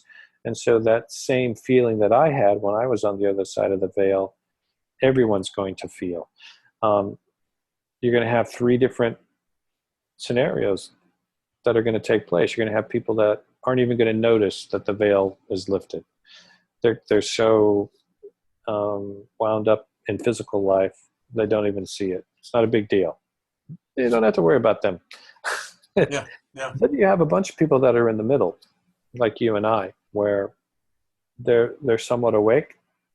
They have a clue. They want to believe. They've had experiences, but they really can't manage it. They don't. Not enough practice yet. We should have been working on this the last couple 100 years, and nobody's taught us to do this. It's like a crash course almost overnight. Like we're like most human beings, where we procrastinate to the very last minute and then we do it. We study the night before the test. That's what we're doing right now. The good thing, though, is that most of humanity is at our best when our backs are up against the wall. That's just how we are. So at least we have that going for us. The thing, though, is that it's going to seem terrifying to a lot of people that don't have as much of a grip on their mind. Yes. When you have a little bit of fear that comes in, just like me, I got scared when I'm seeing these things. Well, when people get scared when this happens, those thoughts that come to them, what it might be, they'll create that. They'll manifest that. It's just like kind of like when you're in a dream and sometimes you accidentally go in a certain direction. You're going to like beat that into the ground, and that's going to become reality. I used to suffer from sleep paralysis, and at first it was very frightening. But I got so used to it that I could actually, in my mind, literally wake myself up. And I think that what we're coming to, the shift, Gary, I think if we don't start doing something on a collective level to begin to prepare, I think this is going to hit a lot of people, and it's going to, unfortunately. Well, meditation is the most important thing you can master right now. And as you're meditating, learn to create vivid images in your mind. I don't want to throw you here. When I Oh, by the way, before I tell you this technique, that's probably, I'm going to give an analogy how to learn how to communicate. Um, Excellent. the third group of people are the ones that actually are fully awake and know how to communicate. They can recognize this new dimension for what it is, and they can make the jump. Those are the ones that will evolve.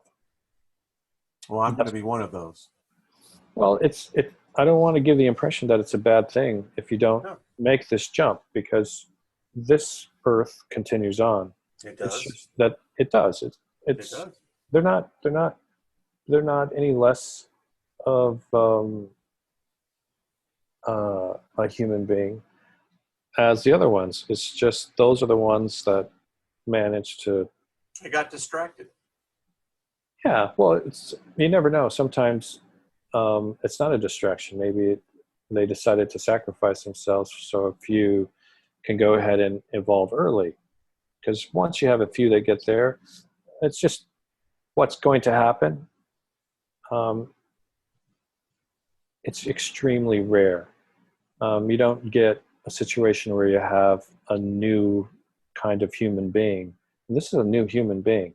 And then the same thing with a new kind of a planet. Both of them together, it's a really rare Now, scenario. there is a new Earth, right? You had There is. actually seen it. There's a new Earth, yeah. Can you tell us a little bit about what you were able to see or what you know? There's not very many people. And people all communicate the way we've been talking, where everything is exposed. You're out in the open. You can't lie. Wow. There's no more betrayal anymore. You can't help but love somebody because they see you, you see them. There's no more hiding. That's what it is.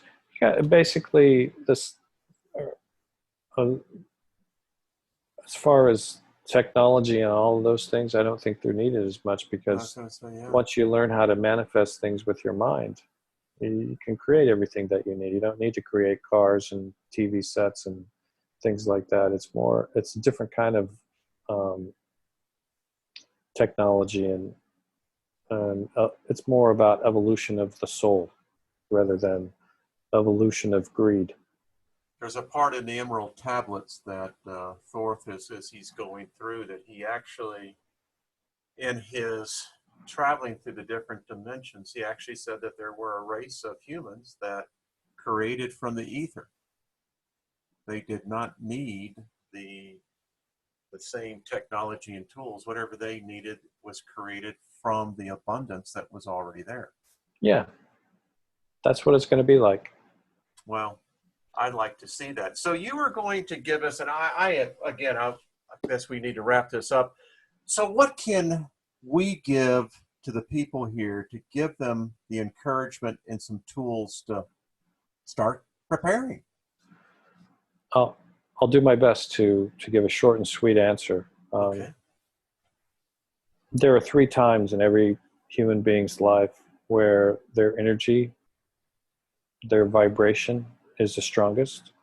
It's when you're born, when you die, and when you have sex.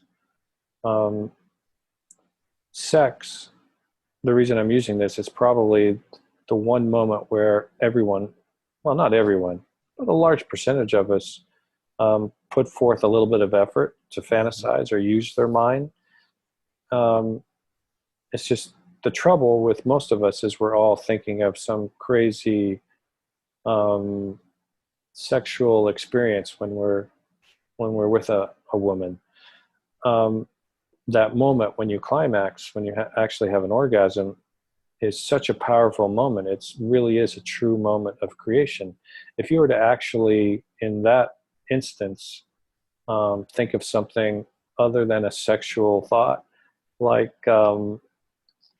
I hope for something good to happen the next day with my son, that he gets his a great something, Yeah, yeah. besides that, that is such that is probably the best opportunity that you have to actually manifest, create something. It's not because of the sex, but because of the vibration that you're Yes. creating when you're having sex is so powerful. You're wasting it on creating that image. Not that it's bad, It's just when you finally get to that moment. So you can actually use that as an analogy to shoot for when you're meditating, because when you're I'm only thinking of myself. Right.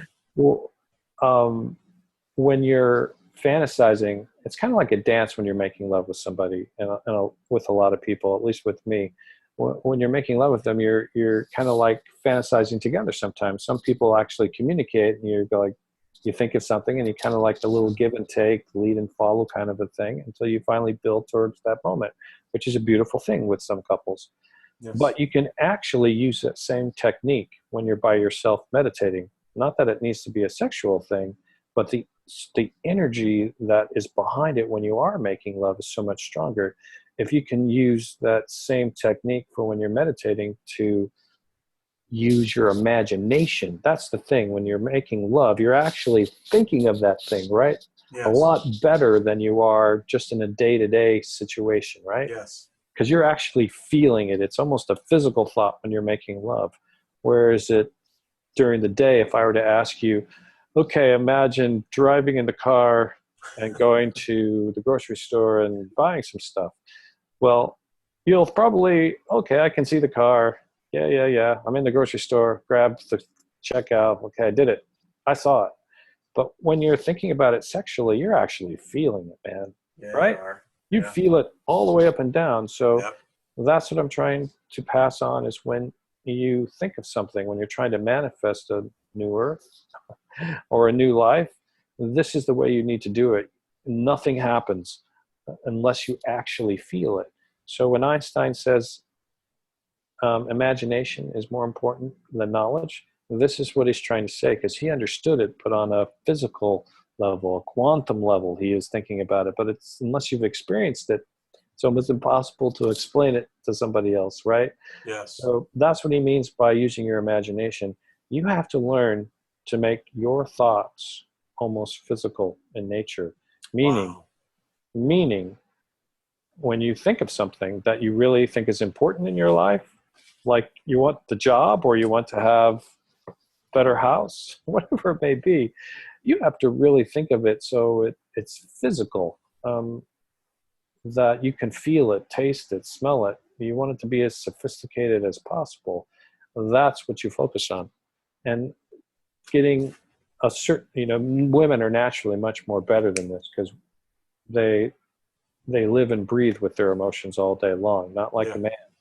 You and I have been bred to hide and suppress our emotions so we can be tough. We're it's just the way it's been. And so It's just the way it is. Yeah. well, we've been bred this way for several thousand years now, to be tough and not to show that. Um, just go around the country, anywhere here in America, the average guy will not even admit to certain things. It's Nope. just not the deal. Nope. There's certain things to being cool, and it's I'm the what we're man. I'm the what we're man. talking about now is definitely not that. No, So no. This is what they would say is definitely getting in touch with your feminine side. yeah, so But that's where life originated from. I can tell you, you completely understand the analogy that I've given. You get it, which is great. Most women get this immediately. They would. Immediately, because most women are so patient with most of us guys, because we don't get it.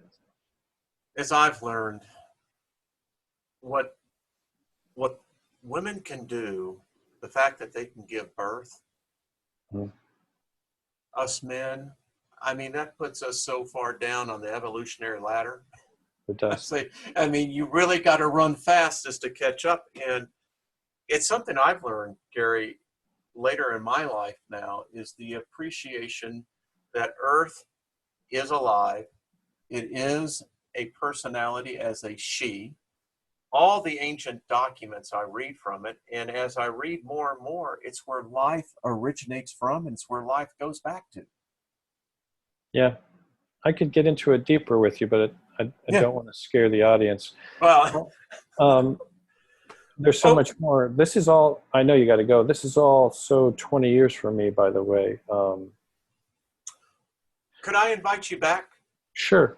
Time is short. The one thing, though, that I should pass on, the shift isn't very far off. And that's something I want to talk to you. I guess that's a good way of kind of just segueing out of this.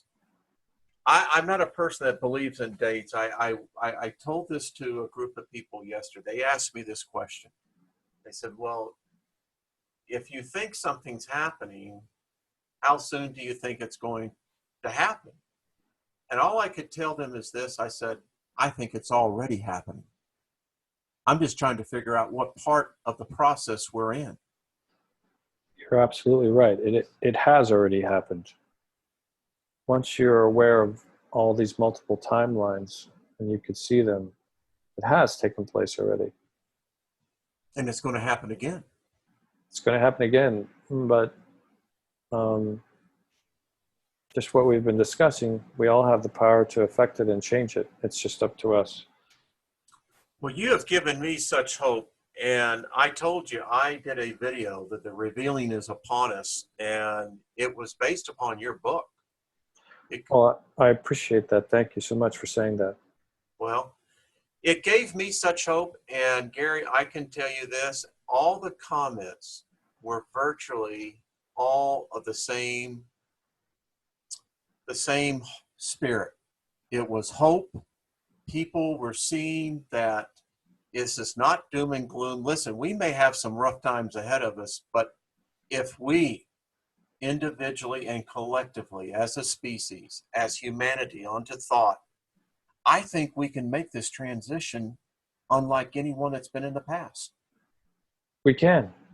Yeah, it's not a bad thing at all. That's my goal. And you, sir, have encouraged me. You have given me the extra oomph because, when I think about what you've experienced and the courage that you have, that you didn't say, I don't care the ridicule. I don't care what the comments are. I'm here for a higher purpose. Gary, I just want to say thank you because you've given me that hope for 60 seconds for humanity. It's terrific to hear you say that. And